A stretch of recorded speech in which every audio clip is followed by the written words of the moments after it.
All right, this is a follow-up video, and I'll put the other video below where I talk about let me get the full correct name here, the College Cost Reduction Act, which is not going to reduce anything in your pocket. It's actually going to increase how much you pay monthly. But I said I have an idea that actually goes back to 2012 on how to resolve the student loan problem. You ready for this? Now, I wish somebody would call me in Congress and I can propose this idea. But one day I was teaching class and student says, "What do you think of student loans? How to get rid of them?" And I came up with this idea on the spot. Coincidentally, California has been doing this for a few years after I came up with my idea. I cannot take any credit for that. I didn't call anybody in California. And I sure if I called, nobody would pick up the phone. But there's an old terminology, right? Pick up the phone. I just dated myself. But they're doing it with doctors only, which I thought was wrong. They should do it with everybody. But it was the success has been pretty evident, not only in the reduction of student loans, but getting much needed services, medical services in poor neighborhoods. So I'll talk about that in a second. Let me just talk about my idea and apply it to me as a bankruptcy law expert. Let's say you owe X amount in student loans, right? And let's say the average cost is $1,500 for bankruptcy. There are plenty of people who qualify for bankruptcy, or, for example, have issues. They have a divorce case, but legal aid won't accept their case. Legal aid does great work, but the fact is, legal aid has been getting more strict with the cases they accept. My understanding is, unless there's domestic violence involved, they won't take those cases. But what if there was at some point domestic violence and there isn't now? That doesn't help the spouse anymore who is a victim of domestic violence. By the way, a couple of days ago, it was International Domestic Violence Day. That's not the exact term, but just to bring awareness to that, it continues to be an issue. Unfortunately, if you are a victim of domestic violence, please seek help. I'll make a note. I'll try to put some links in the bottom for you, so that you could protect yourself and your family and everything else. Done a lot of family law cases, so I know what that's like. I've had to deal with one too many cases dealing with those issues. But same way that there's a person who could use help for a divorce case or bankruptcy case, what about a criminal case? Again, public defender can't take every single case, and they won't take cases if a jail sentence is not what the prosecutor is pursuing, because that's what the law requires. They could take a case without jail if they want, but if there is jail imposed, they do have to get involved. So here's my idea. Suppose you owe 50,000 in student loans, and the average bankruptcy is 1,500.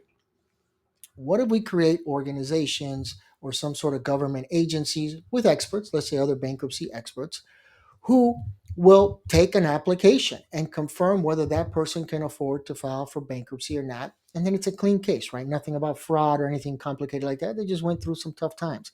Maybe medical bills is causing them to file for bankruptcy, but they can't afford a lawyer, right? They're claiming disability and everything else.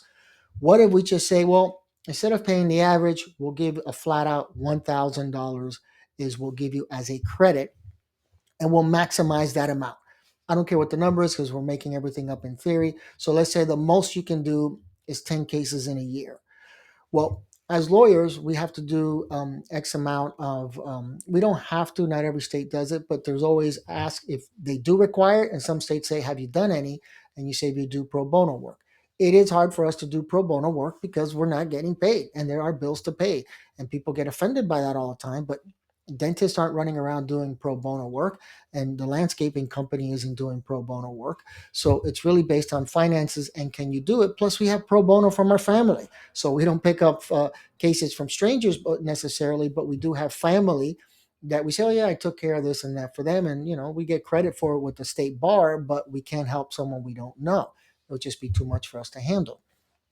But my theory is, what if we max out and say, okay, every case that you take under these parameters will give you $1,000 credit in student loans. So every year I can knock out 10,000. Let's say then, and I'm just making this up as we go along, but say the maximum that you can get in credits is half of what you owe. So if you owe 50,000, the most you can get in credits is 25,000 at 10,000 per year, or 5,000. Again, make up the numbers. That is what's actually have been done in California, and it brought in medical care into neighborhoods that needed medical care.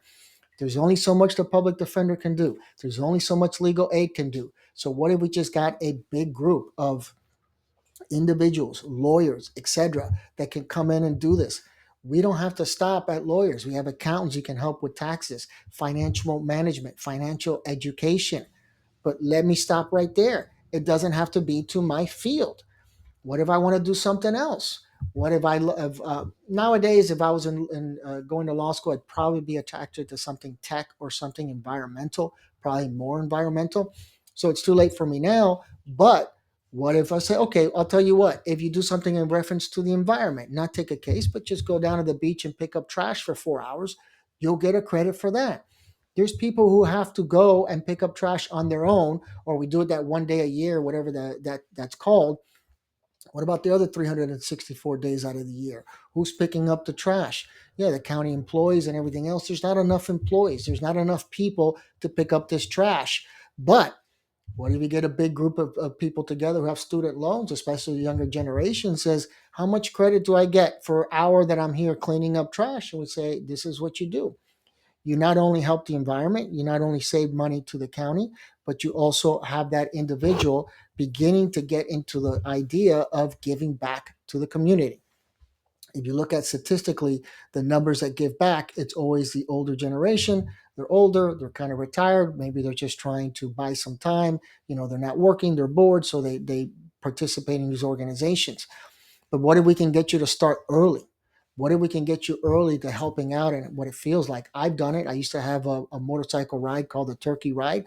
That the last year that I did it before I left Miami, I got 7,400 pounds in turkeys. I fed 3 counties all the way up through spring break with all those turkeys that I was able to get thanks to the motorcycle riding community. Felt great to do that. And everybody else a part of it loved it too. They had a good time. After that, we stopped somewhere, eat, drink, have a good time, talk, BS. But we all got into that habit of doing that. And it became this thing that we had to do every year. I did it 3 years and it was successful. But think about it. It will help out. We don't have to stop there. I'm a lawyer. Why not go speak at a college about whatever subject, the Fourth Amendment, if you want to talk about that? I've done that before for some of my employees who wanted me to speak in their class. Why not go read to children in the kindergarten class or first grade class, or talk about what we do, kind of like show and tell type of thing? So that idea, I came up with it in 2012. California was not doing it by then, but they have done it since. There's no way they found out unless one of my students told someone, and I sincerely doubt that. But it proved to be effective.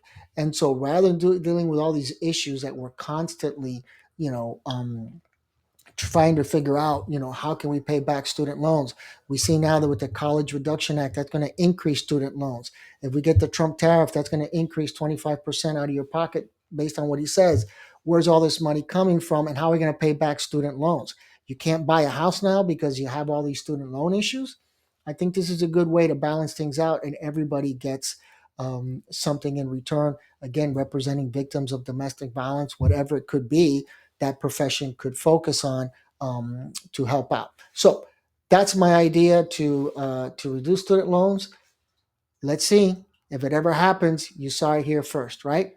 All right, everyone. Take care. I got more videos that I'm working on today, and the next one's coming up later today. I'll probably publish in the next few days, but I'm going to be working on it now. All right. Take care. I'll catch you guys.